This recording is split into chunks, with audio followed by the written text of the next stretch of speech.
Halo teman-teman, kenalin aku Rio, tim dari Gawai PTN. Kali ini aku mau mengajak teman-teman untuk mengetahui hal-hal apa aja yang diperlukan saat pendaftaran SNMPTN 2022 untuk memaksimalkan peluang lolos kamu. Sebelum lanjut, aku mau ngasih reminder dulu ya. Ini untuk memaksimalkan peluang di SNMPTN, bukan untuk meloloskan kalian gitu ya. Oke. Nah, eh, sebelum kita ngebahas lebih lanjut, aku mau ngajak teman-teman buat flashback di pendaftaran SNMPTN tahun 2021 kemarin. Jadi di 2021 ada 850.000 lebih pendaftar nih teman-teman. Banyak banget gak sih? Hampir 1 juta gitu kan. Nah, tapi ternyata yang lolos itu hanya 12,9% atau sekitar 110 ribuan siswa gitu.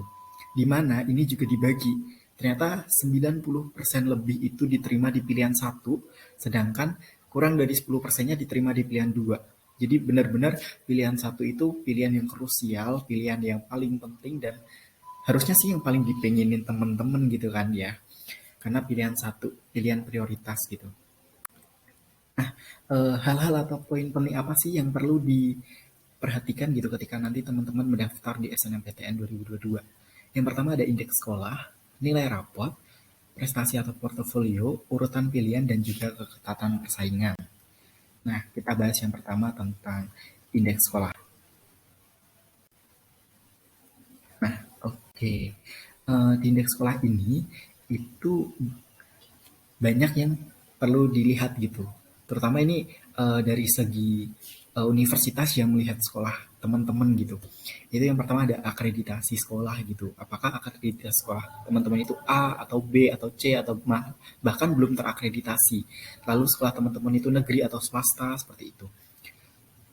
Itu juga akreditasi juga dipakai untuk penentuan kuota dalam pendaftaran SNMPTN gitu kan.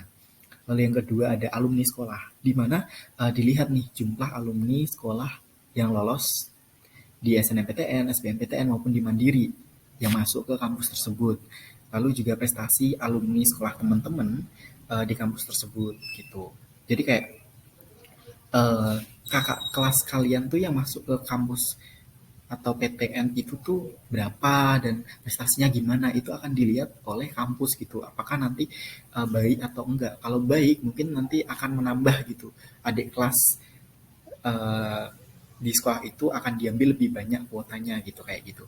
Lalu ada nilai UTBK SBMPTN. Jadi mulai 2020 kemarin kan LTMPT merilis top 1000 sekolah dengan rata-rata nilai UTBK tertinggi se-Indonesia. Nah, ternyata ini tuh masuk ke dalam penilaian indeks sekolah juga nih teman-teman. Apakah sekolah teman-teman tuh masuk ke top 1000 ini gitu. Lalu yang terakhir ada prestasi sekolah gitu kan. Terkait kualitas dan posisi sekolah misalnya kayak sekolah yang emang terkenal gitu kan atau sekolah emang di mata universitas tuh emang udah bagus gitu kan. Ibaratnya kalau di Semarang kalau nggak salah tuh yang beken gitu sekolahnya SMA 3 Semarang kalau nggak salah kan. Nah kayak gitu. Lalu ada nilai rapot nih teman-teman, karena namanya SNMPTN itu kan jalur rapot, jalur undangan gitu. Nah, yang perlu diperhatikan itu pertama konsistensi nilai. Jadi kalau ada isu kalau mau SNMPTN lolos tuh harus nilai naik terus gitu. Itu enggak, itu mitos ya teman-teman. Yang penting tuh nilainya konsisten dan stabil. Kalaupun turun itu tidak lebih dari 5 poin gitu. Naik turun itu hal yang wajar.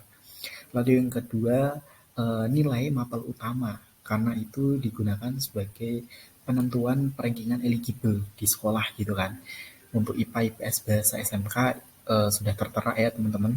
Lalu juga nilai umum rapot, keseluruhan mata pelajaran, nilai teman-teman itu gimana gitu. Juga harus konsisten, harus stabil gitu.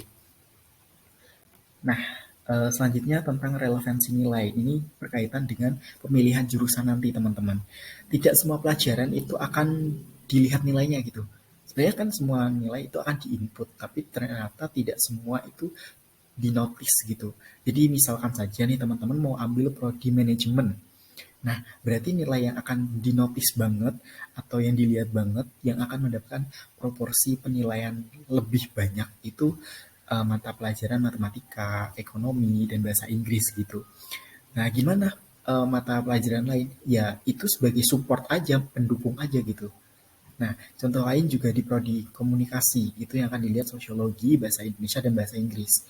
Kalau misal kedokteran berarti juga biologi dilihat gitu kan. Kalau teknik ya dilihat fisika, kimianya gitu, seperti itu.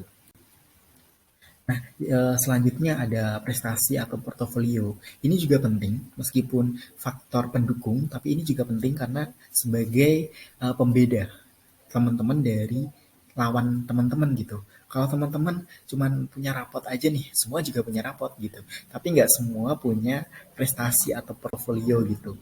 Nah, eh, jenis prestasi atau piagamnya yang boleh itu apa aja sih gitu. Ternyata ada sertifikat olimpiade, seni FLS 2N, olahraga U2SN, KTI, SI, itu bisa dilampirin gitu. Nah, untuk organisasi kayak OSIS, MPK, ekstrakurikuler itu boleh, tapi dengan catatan teman-teman itu sebagai pengurus, bukan sebagai anggota. Lalu juga bisa sertifikat keahlian atau pelatihan untuk teman-teman yang dari SMK gitu. Untuk portofolionya juga beragam, teman-teman bisa menyertakan biasanya ini eh, jurusan yang memang seperti olahraga, seni seperti itu. Itu mengharuskan adanya portofolio gitu. Selanjutnya ada urutan pilihan. Ini juga penting nih teman-teman. Seperti yang kita lihat tadi, 90% lebih itu diterima di pilihan satu. Jadi pilihan satu itu penting gitu. Pilihan itu penting urutannya gitu kan. Nah, di LTMPT sendiri sudah dirilis aturan seperti yang bisa teman-teman baca, itu sudah ada dirilis gitu di websitenya. Nah, hal yang paling penting ketika dalam pengurutan pilihan, itu yang pertama fokus pada pilihan satu. Pilihan satu kalau bisa itu pilihan yang teman-teman pengen banget ambil, pengen teman-teman kuliah di situ gitu. Nah, pilihan nomor dua, pilihan satu merupakan PTN klaster satu. PTN klaster satu itu PTN yang ranking atas versi Kemendikbud gitu. Ini ada nomor 1 sampai 15, ini merupakan PTN klaster satu gitu dari IPB, UI sampai USU UM itu. Itu kalau bisa ini dijadikan pilihan satu teman-teman. Nah, pilihan duanya, kalau teman-teman pengen beda kampus, kalau bisa PTN yang di luar ini, di luar klaster satu gitu. Karena banyak PTN di klaster satu ini tidak mau di nomor 2 kan gitu. Ya meskipun masih ada kemungkinan untuk lolos tetapi kecil gitu. Karena mereka kebanyakan tidak ingin di nomor 2 kan. Lalu yang ketiga, ambil jurusan dan PTN yang memang teman-teman inginkan. Karena ingat, sekarang sudah ada sistem blacklist, di mana teman-teman yang sudah lolos SNMPTN tidak bisa mengikuti UTBK. Sehingga kalau pengen teman-teman merasa kayak salah jurusan atau coba-coba dan tidak ingin mengambil SNM, ya teman-teman bisanya ikut mandiri gitu. Nah, yang terakhir ini juga paling penting, yaitu keketatan persaingan. Nah, di website nanti, ketika mendaftar, LTMPT sudah menyediakan data-data yang bisa teman-teman baca gitu. Kita lihat datanya gitu. Contoh di sini ada kesehatan masyarakat Undip. Nah, ini data untuk pendaftaran SNMPTN 2021 nih. Pada SNMPTN 2021, daya tampung Undip itu 71. Kesehatan masyarakat Undip 71. Dengan syaratnya yang bisa mendaftar itu dari SMA IPA dan MA IPA gitu. Jadi SMA MA IPS dan juga anak SMK tidak bisa mendaftar di kesehatan masyarakat Undip. Lalu juga ada persebaran data ini dari 2016 sampai 2020. Nah, ternyata ribuan yang daftar gitu dan daya tampungnya kurang dari 150 gitu ya. Ini ada yang lebih sedikit. Nah, ini ada persen-persen nih. Maksudnya untuk apa sih gitu?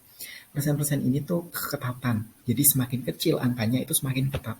Contoh di sini, 5,92% itu anggap aja 6% ya.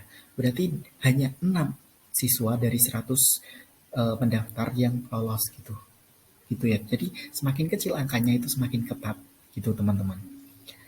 Jadi teman-teman nanti bisa dilihat gitu datanya. Sebenarnya ada satu data lagi itu persebaran provinsi. Jadi kesehatan masyarakat Undip ini kebanyakan terima dari provinsi mana sih gitu. Itu ada. Cuman kemarin waktu aku uh, cek itu tidak ada datanya. Mungkin karena ada pembaharuan data dan bahkan sebelum video ini rilis, waktu aku cek di websitenya juga sudah tidak ada, bahkan data seperti ini sudah tidak bisa diakses, mungkin sedang ada pembaruan data, sinkronisasi yang mungkin bisa diakses lagi saat nanti akan pendaftaran SNMPTN gitu.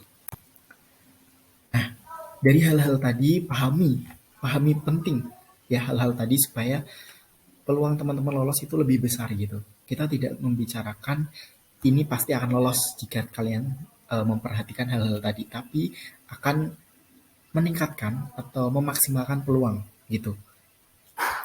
Lalu, nah di sini aku juga mau ngasih tahu bahwa GPPTN akan ada ukur peluang premium dan juga pendampingan 1 bulan selama pendaftaran SNMPTN gitu. Program ini premium berbayar dengan fasilitas ukur peluang nilai SNMPTN 2022, pendampingan 1 bulan penuh selama bulan Februari menjelang pendaftaran SNM, saat pendaftaran SNM, dan sesudah pendaftaran SNM bahkan sampai pengumuman itu akan didampingi gitu oleh kakak-kakak dari PTN-PTN ternama gitu. Lalu ada mentoring dan sharing bersama mahasiswa PTN ternama. Jadi ketika teman-teman ingin masih bingung mau jurusan apa, mau kampus mana, nanti kita akan ada sharing dan mentoring gitu. Lalu akses ke webinar GPPTN dan juga nanti ada kelas persiapan UTBK 2022 juga gitu secara gratis. Untuk pendaftaran di link yang ada ya, tercantum link.id/kpptn. Cuman ini belum dirilis. Teman-teman bisa dulu untuk nge-follow Instagram @kpptn, nge-follow TikToknya @kpptn. Nanti di sana akan dikabari lebih lanjut tentang program ukur peluang premium ini gitu. Semoga lolos buat teman-teman pejuang SNMPTN 2022 ini. Apapun hasilnya, semoga teman-teman bisa menerima dengan ikhlas gitu, baik nanti yang lolos maupun tidak gitu. Tapi aku berdoa semoga teman-teman yang menonton ini, teman-teman yang memperhatikan hal-hal tadi yang aku sampaikan saat pendaftaran, itu bisa lebih berpeluang untuk lolos gitu. Mungkin sekian dari aku dan see you di video selanjutnya.